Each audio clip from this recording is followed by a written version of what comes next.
भेन्टा हाम्रो चाहिँ भेन्टा कस्तो मिठो हुन्छ खानालाई टन्नै फल्छ कि तर खासै त्यस्तो देखेँ होइन तर यस्तो भित्रभित्र चाहिँ टन्नै छ कि होइन यस्तो राम्रो तर एकदम मिठो सधैँ खाना चाहिँ मिठो हुँदैन एउटै तरकारी तर 1-2 दिन बिराएर खाना चाहिँ कस्तो मिठो हुन्छ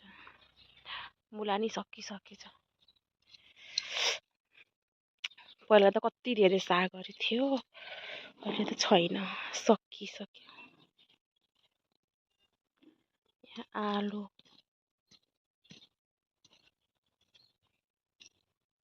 यो सब आलु थियो आधी खारे भ्याइयो आधी चाहिँ यहीँ छ खन्दै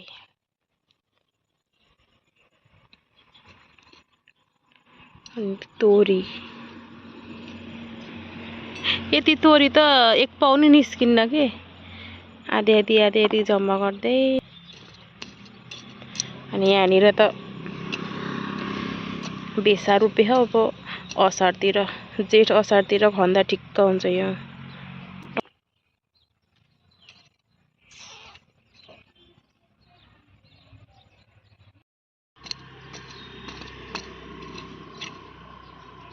आलुै छैन रहेछ यहाँ त आलु यतिको भयो हेर न यतिको आएन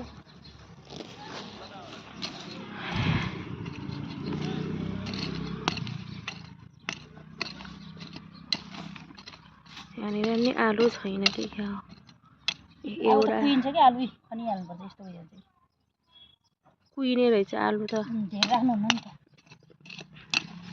फेरि अरू विदेशतिर के त्यो हिउँ पर्ने ठाउँतिर चाहिँ जमिन मुनि आडो लाग्दो रहेछ के खनेर बाहिर त कुइन्छ नि यहाँनिर एउटा दुईटा मात्रै रहेछ 3टा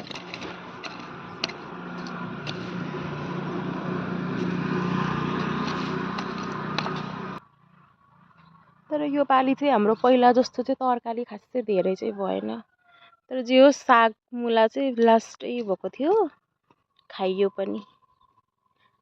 अब त किनेर खानुपर्छ साग पनि सकिसक्यो यहाँ सागै छैन उतापट्टि आलु त यहीँ निस्किएर बसेको रहेछ